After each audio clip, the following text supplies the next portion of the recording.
Witcher fanfiction, short story, The Vagaries of Fate. Written by Irene Marras.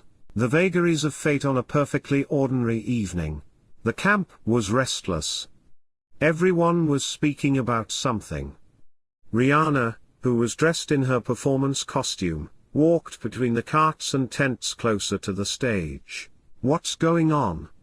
she asked Boris, who was on tiptoe trying to see over the crowd of performers. "The princess has come to see the show," the half-elf said, her eyes wide.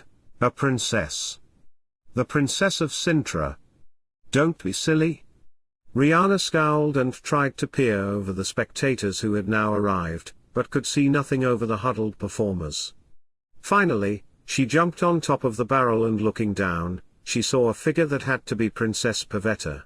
The girl, probably about 10 years old, was surrounded by knights in the front row, waiting for the evening's performance. "Oh, damn."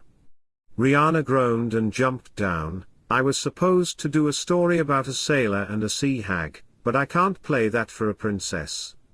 Damn it." She bit her lip. "I guess I'll have to improvise." "Improv?" "Riana, you can't just wing it while the princess watches," Boris snorted. But the other woman shrugged.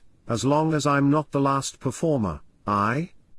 "You are the last," the half-elf said. "We draw straws, and when you weren't there, you were last.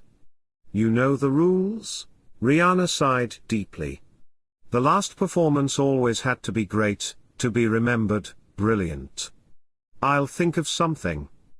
Riana rubbed her temples and tried to think feverishly. She should have prepared better, but who would have guessed that tonight the audience would include the Princess of Sintra herself? She glanced towards the stage and saw that the first set of performers had already started. The rotating program of performers was always varied: acrobats, jugglers, musicians and storytellers. And now she would have to come up with something stunning and fit for a princess. But what? Boris remained gazing into the audience, but Riana retreated for a moment into the shadows of the tents. She tried to remember all the stories she had heard as a child, of fairy tales, great heroes and the twists of fate. She'd better think of something fast. She sighed and let her fingers brush the small silver locket hanging from his belt, a good luck charm she had received from her mother. Maybe she would just let the story come to her. As the performances progressed, the audience was already in the mood for the evening. The musicians had got the crowd dancing, the jugglers were throwing their money around, and the acrobats were drawing breaths of delight. Finally, it was Riana's turn. She took a deep breath, stepped onto the stage and felt the light of candles and torches glowing on her skin. The audience fell silent and Riana could feel Princess Pavetta's eyes on her. She smiled, not at the princess, but at herself. "Today, ladies and gentlemen, I will tell you a story. A story of the stars, of the sea, of how fate sometimes leads us down paths we cannot see for ourselves." She flicked the strings of the lute and let her voice carry, and the words flowed as if of their own accord. She told the story of a young girl born on the border of two worlds, not on the surface of the sea, not on dry land, but where the two met.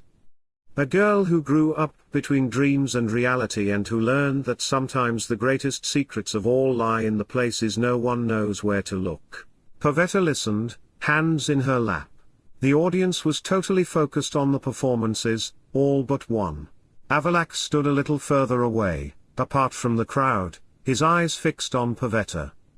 He had been watching her all evening, gauging her reactions, wondering how much of her ancestral heritage she carried. When one performance ended and the last performer of the evening took the stage, Avallac'h was already looking away. He had had enough reassurance about what he had come to find. It was time to leave. He had taken a few steps into the shadows of the camp when the first notes rang out into the evening.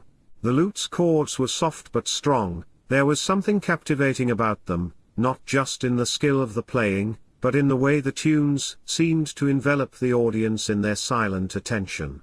Then the woman began to sing. A resonant, bright voice carried through the darkness, filling the air like a starry sky slowly lighting up. Avallac'h did not stop, but his steps slowed for a moment. He did not turn to see who the singer was. It was none of his business. But something about the song, perhaps the melody, perhaps the words, perhaps the way they seemed to float in the air, made him momentarily aware that he had heard something that stood out from the other sounds of the evening. He continued on his way, finally blending into the darkness of the night. He didn't know the name of the performer. He didn't even see her face, but something about that moment remained a glimmer in his mind, a fleeting, meaningless memory that he would forget for many years to come. For such is sometimes the fate, capricious but inevitable. Riana bowed deeply at the end of her performance. The crowd cheered and the little blonde-haired girl in the front row clapped along with the others, cheeks flushed and eyes bright. Riana smiled at the girl. For right now, Pavetta was no princess of Sintra. She was a young girl moved by a story, nothing more. Elf lowered her lute to the stage and deftly removed one of the red feathers from her hair, which she always attached to it during the performance. She leaned over the edge of the stage and held out the feather to her. The knights beside her looked a little uneasy, but the princess rose from her seat and walked closer. "Thank you," she said as she took the feather. Her green eyes twinkled. The elf bowed her head slightly, straightened up, made another deeper bow, grabbed her lute and left the stage into the dark night under the stars.